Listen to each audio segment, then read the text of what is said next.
Bienvenue sur Avant j'étais prof, le podcast des enseignantes et enseignants qui ont osé la reconversion. Chaque jour, jusqu'à Noël, je vous invite à découvrir une nouvelle histoire de prof-casteur ou de prof-casteuse. Vous savez, ces profs passionnés qui ont osé se lancer dans l'aventure du podcast. Inspirants, créatifs et souvent surprenants, leurs récits montrent que nos compétences de prof brillent bien au-delà de la salle de classe. Alors installez-vous confortablement et ouvrez sans plus attendre une nouvelle case de ce calendrier de l'Avent. Je m'appelle Christine Irabola et j'ai créé le podcast On n'a qu'une voix en septembre 2024. C'est un podcast qui nous aide à découvrir ce que cache notre voix. Alors c'est un podcast d'interview dans lequel j'ai 3 catégories d'invités.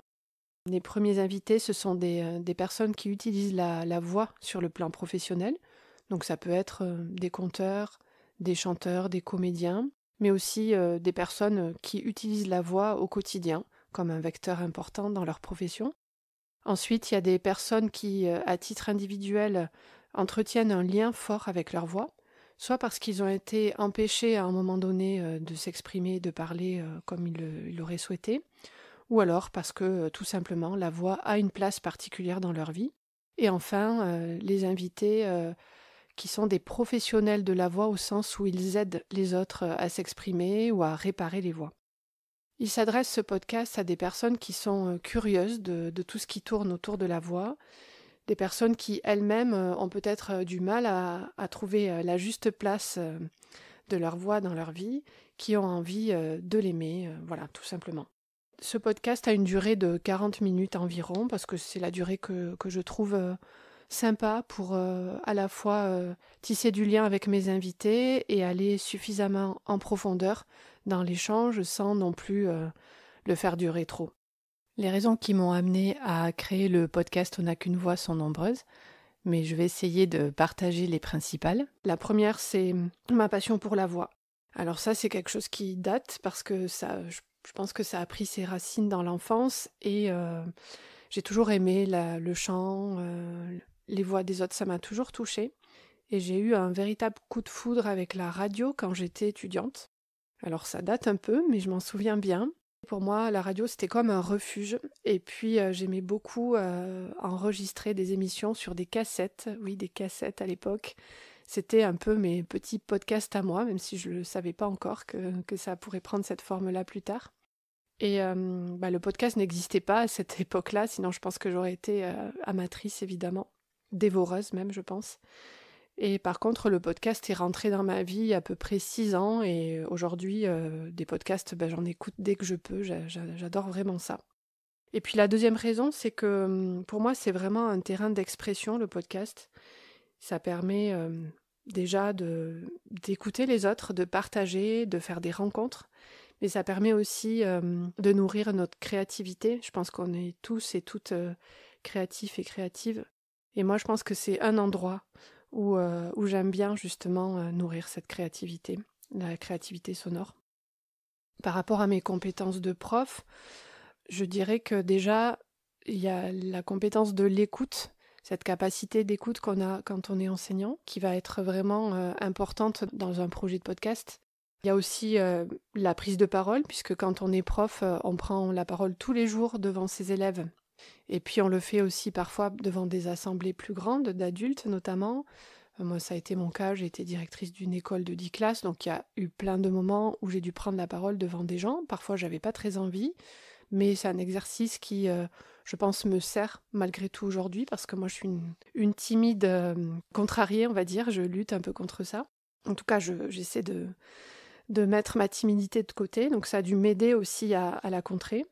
Et puis enfin, notre point, c'est l'organisation de projets. Je pense que quand on est prof, on est tellement habitué à organiser toutes sortes de projets de A à Z que de se lancer dans un podcast qui est un nouveau projet, on a déjà des clés et des grosses capacités d'organisation.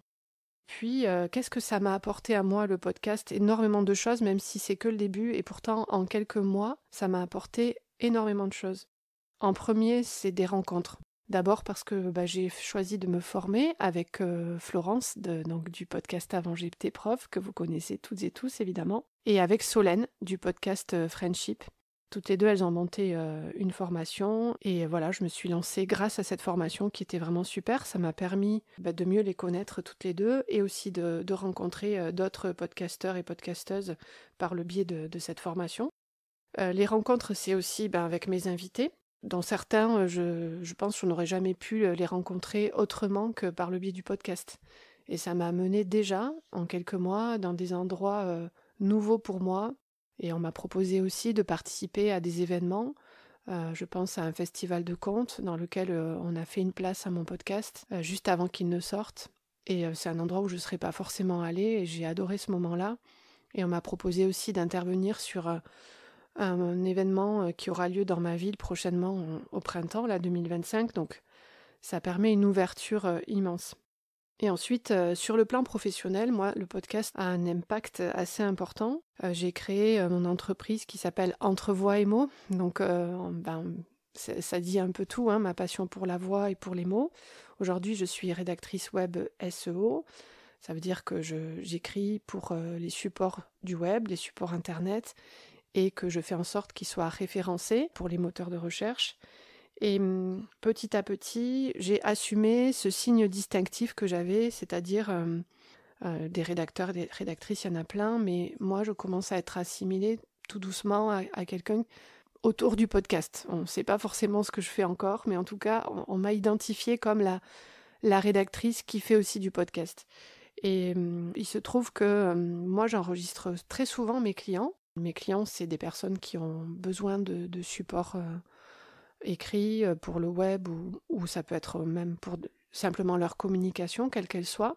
J'aime beaucoup les enregistrer, donc déjà là, la voix, elle a une place importante. Et puis, j'ai pu aussi accompagner, en ce moment en tout cas, j'accompagne un entrepreneur qui a souhaité mettre un podcast au service de son travail, de sa proposition de travail, donc c'est vraiment très chouette. Et enfin, je lance là depuis quelques jours un accompagnement pour des entrepreneurs qui ont envie de mettre le podcast au service de leur projet professionnel. Donc vraiment, ça, c'est des éléments qui sont arrivés au fil du temps parce qu'il y avait l'envie de créer le podcast et puis petit à petit, ça ne fait que grandir. Donc voilà, je suis vraiment ravie de ce projet.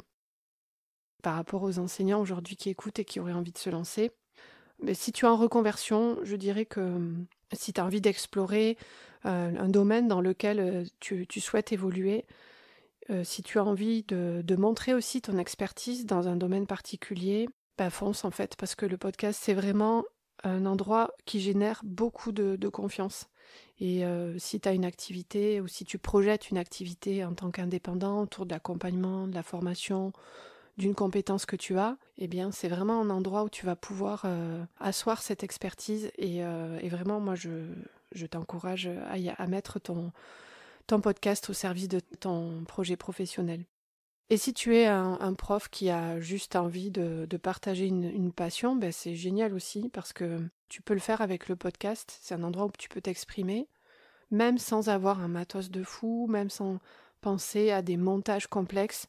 Tu peux, en toute simplicité, partager ta passion. Et si à l'inverse, tu es quelqu'un de créatif ou de créative, tu vas pouvoir t'éclater, à ajouter des musiques, à passer du temps, à peaufiner ta création sonore. Parce qu'en fait, tout est possible en fait, dans le podcast. On peut faire simple, mais on peut aussi être beaucoup plus dans des détails. Donc voilà, il y a vraiment un champ des possibles immense. Pour finir, j'ai envie de vous dire que si parmi vous, il y a des personnes qui ont envie d'échanger autour de leur projet de podcast ou de la reconversion d'ailleurs, je suis ouverte à l'échange, ça sera avec plaisir. Et si parmi vous, il y avait des personnes aussi qui se sentent interpellées par le sujet de mon podcast et qui se disent « tiens, moi, oui, autour de la voix, j'ai des choses à partager », je vous invite aussi à me contacter, ça sera avec grand plaisir. Je vous dis à bientôt.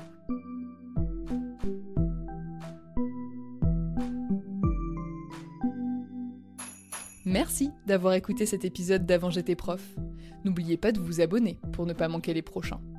Si cette case du calendrier de l'Avent a réveillé en vous l'envie de prendre un micro, sachez que je viens de jeter un œil dans ma hotte et que j'ai peut-être ce qu'il vous faut. 30 jours pour créer ton podcast, ça vous parle ?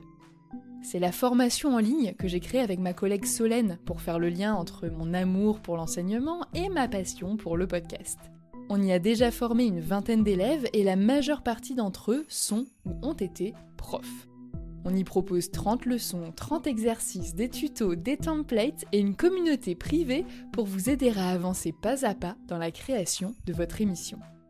Thématiques, formats, identité sonore et visuelle, matériel et logiciel, enregistrement, hébergement, diffusion, statistiques ou encore communication, tout cela n'aura bientôt plus de secret pour vous.